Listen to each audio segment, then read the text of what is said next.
네, 안녕하세요. 오늘 여러분과 예술가로 살아남기 일부 강의 함께할 이화여자대학교 작곡가 김지원입니다.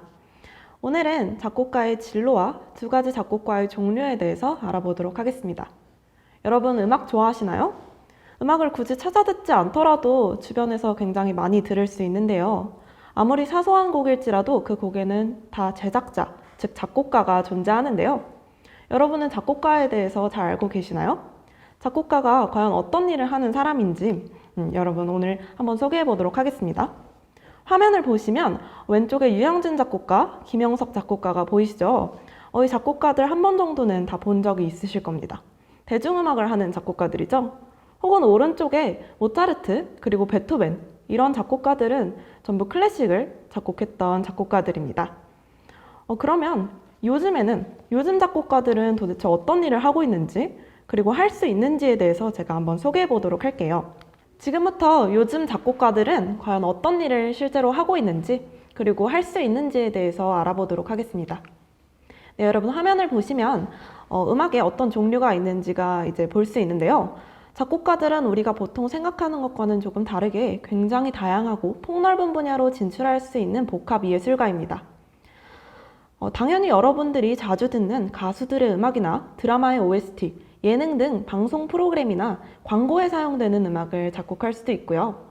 연극이나 뮤지컬, 그리고 드라마에 사용되는 음악들을 작곡하는 작곡가도 존재합니다. 그리고 영화라든지 TV 광고라든지 이런 분야로 진출하는 작곡가들도 굉장히 많고요. 주로 예술의 전당이라든지 이런 곳에서 공연되는 그런 공연용 클래식 음악을 작곡하는 작곡가들도 여전히 존재합니다. 그리고 여러분들이 자주 즐기는 게임에 나오는 배경음악도 역시 다 작곡되는 부분들이고요. 그리고 스마트폰의 효과음이라든지 아니면 자동차 띠링하는 이런 효과음이라든지 에어컨이 켜질 때 나는 소리라든지 세탁기가 돌아갈 때 나는 그런 소리들까지 전부 다 많은 엔지니어들과 작곡가들이 동원되어 함께 작곡하는, 함께 만들어내는 그런 음향 디자인이라는 분야에 속합니다. 여기까지만 설명을 해도 굉장히 제가 일부만 소개한 것인데도 굉장히 다양한 일을 할 수 있다는 것을 아셨을 겁니다. 이제는 작곡가가 되기 위해 작곡과에 진학할 준비를 한번 해보도록 하겠습니다. 우선 국내 작곡과는 크게 두 가지 분야로 나뉩니다. 실용음악과에 속해 있는 작곡 전공과 일반 음악대학에 속해 있는 작곡과가 있는데요. 실용음악과를 보시면 이제 대중음악을 보통 중심으로 해서 미디라는 프로그램을 사용하면서 굉장히 세부적인 다른 전공들로 이루어져 있습니다. 꼭 실용음악과 안에 작곡과만 있는 것은 아니고요. 보컬이라든지 전자음악이라든지 굉장히 다양한 분야들이 있는데요. 그 중에서도 싱어송라이터라는 학과는 싱어이자 송라이터인 정말 말 그대로 굉장히 복합적인 엔터테이너를 양성하는 학과라고 보시면 됩니다. 네, 싱어송라이터라고 하니까 노래도 잘 불러야 하고 곡도 당연히 잘 써야겠죠? 일반 음악대학의 작곡과를 한번 보실게요.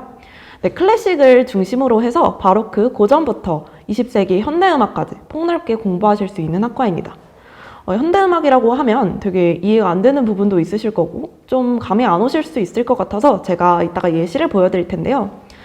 이 학과에서는 제가 지금 다니고 있는 작곡과와 같은 학과인데요. 보시면 오케스트레이션이라는 과목도 같이 공부하게 돼서 오케스트라 악기들도 각각 굉장히 자세하게 폭넓게 공부하게 됩니다. 그래서 굉장히 어려운 분야일 수 있지만 사실 그런 부분들이 영화라든지 뮤지컬이라든지 이런 부분에서 많이 사용되기 때문에 꼭 공부를 하시면 도움이 많이 되실 거고 실제로 그런 분야로 진출하려는 학생들이 많이 지원하는 학과이기도 합니다. 그럼 이제 제가 현대음악에 대해서 좀 소개를 해보도록 하겠습니다. 앞에 화면 보시면 제가 뭐 대단한 작곡가의 곡을 가지고 온 것은 아니고요. 제가 저번 학기에 작곡했던 곡을 한번 가지고 와봤는데요. 여러분한테 피아노가 비교적 굉장히 익숙한 악기일 거라고 생각해요. 그래서 제가 피아노 2대로 작곡된 곡을 가져왔습니다. 여러분들이 보시던 피아노랑 조금 다르실 수도 있어요. 여러분들 그랜드 피아노 한 번 정도는 보신 적 있으시죠? 그랜드 피아노를 우리가 어떻게 연주하는지 당연히 알고 있습니다. 건반을 손가락으로 두드려서 이제 뒤에 해머가 현을 쳐서 소리가 나게 하는 그런 방식으로 우리가 피아노를 연주하게 되는데요. 그런데 여러분들 생각해 보시면 사실 건반을 이루는 부분은 굉장히 작은 부분이고 뒤에 현이 들어가 있는 피아노 안쪽이 훨씬 크게 이루어져 있는 것을 보실 수 있었을 거예요. 혹시 그 부분을 사용해서 소리를 내볼 생각을 해본 적이 있으신가요? 아마 대부분의 분들은 없으실 것 같은데요. 그래서 제가 한번 그걸 활용해서 곡을 한번 써봤습니다. 여러분들 사진 보시면 여러분들이 생각했던 피아노랑은 조금 다른 구성으로 되어 있죠. 피아노 안쪽에다가 이렇게 설치를 해가지고 연주를 하게 되는 피아노를 프리페어드 피아노라고 부르는데요. 제가 작곡한 곡은 프리페어드 피아노 2곡을 활용해서 연주할 수 있는 그런 곡입니다. 왼쪽을 보시면 이제 방울들도 되게 있고요. 그 다음에 고무 웨지도 있고요. 그 다음에 플라스틱 볼펜도 있고요. 종이도 있고 스펀지도 있고 그리고 여러 가지 소재들이 볼트라든지 너트라든지 이런 못 같은 소재들도 많이 끼워 넣었고요. 면봉도 있고 화장솜도 있습니다. 굉장히 독특하죠. 이런 걸 왜 집어넣었냐면 이걸 집어넣으면 피아노 소리가 완전히 바뀝니다. 현의 울림도 달라지고요. 현이 딱딱하면서 타악기 같은 그런 소리가 나게 됩니다.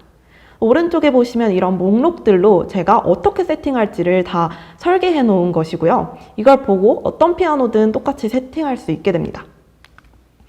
다음 악보를 보시면 제가 작곡한 곡의 일부입니다. 익스펜션이라는 작곡 결과물인데요.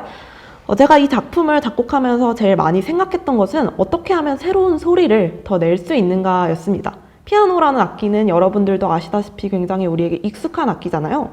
익숙한 것으로 새로운 소리를 내는 그런 방법이 저한테 굉장히 새로운 도전 정신을 주고 고민을 많이 하게 했던 것 같은데요. 악보를 보시면 여러분들이 평소에는 볼 수 없었던 기호들이 좀 많이 보이실 겁니다. 이게 바로 현대음악의 일부인데요. 처음에 검정색 물결 무늬 보이시죠? 이걸 물결이라고 해야 될지 모르겠는데 이 무늬가 바로 어떻게 연주가 되는 부분이냐면요. 낚싯줄을 사용해서 피아노 안쪽의 현에다가 마치 활을 긋듯이 그어서 소리를 내는 부분입니다. 제가 직접 들려드릴 수가 없어서 아직 퍼포밍 된 적이 없는 작품이라서 이렇게 말로만 설명을 드리는데요. 굉장히 독특한 소리가 날 거라는 걸 단번에 아시겠죠? 그리고 피아노 이 부분에 보시면 한 3마디 정도부터 시작되는 위아래로 지그재그로 되어 있는 선들이 보이실 거예요. 이 선들은 바로 어떤 걸 의미하냐면 마그네틱 테이프, 그러니까 카세트 테이프 여러분들이 아실지 모르겠는데 카세트 테이프의 줄을 연결해서 피아노 현 안쪽에다가 묶어서 그 위를 손가락으로 이렇게 왔다 갔다 하면서 소리를 내는 그런 방식으로 이루어져 있는 기법입니다. 그리고 그 다음 마디도 보이실 거예요. 그 다음 마디에 오선지가 없죠. 제가 오선지를 왜 그 부분만 없앴냐면 일단 박자의 제한을 두고 싶지 않아서였고요. 연주자분들로 하여금 임의로 음을 선정해서 연주하기를 원했기 때문입니다.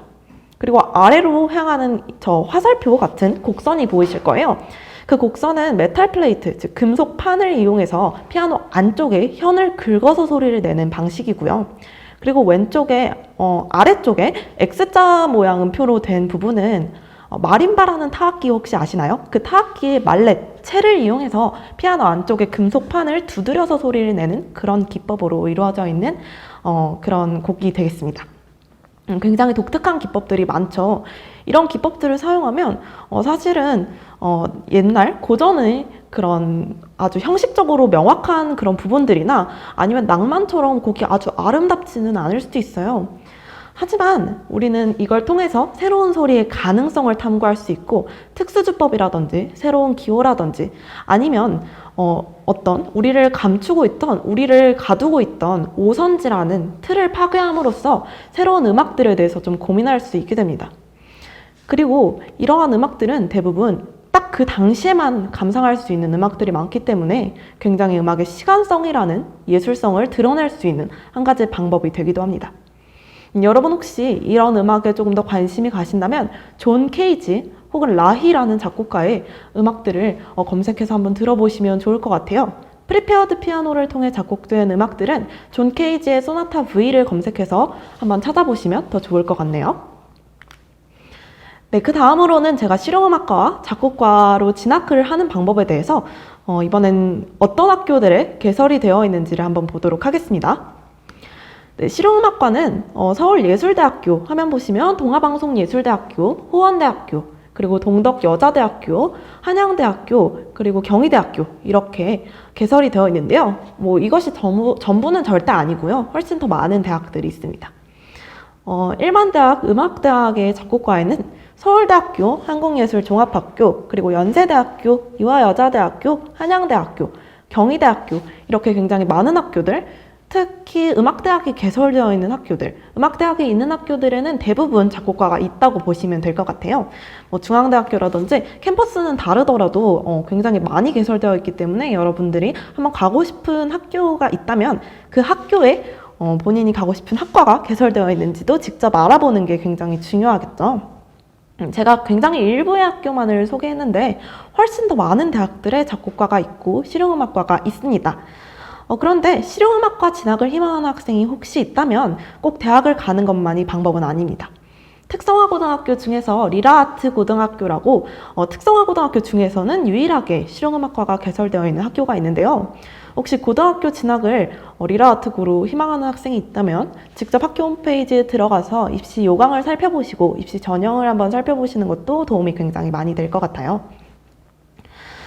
실용음악과와 클래식 작곡과는 전통화성악을 기반으로 하는 것과 재즈화성악을 기반으로 하는 것 이런 식으로 굉장히 차이가 많이 납니다. 실기 차이가 많기 때문에 단순히 그냥 작곡과를 준비한다고 생각하지 마시고 직접 굉장히 많이 알아보시고 발품 팔아서 학원도 들려보시고 레슨도 받아보시고 하면서 본인에게 직접 맞는 작곡과를 고르시고 그런 쪽으로 진학을 준비하시는 것이 굉장히 중요합니다. 여기까지 예술가로 살아남기 일부 강의를 함께 했는데요. 오늘은 작곡가의 다양한 진로와 두 가지 작곡과의 차이점에 대해서 알아보았습니다. 중간에 현대음악에 대해서도 잠깐 소개를 했고요.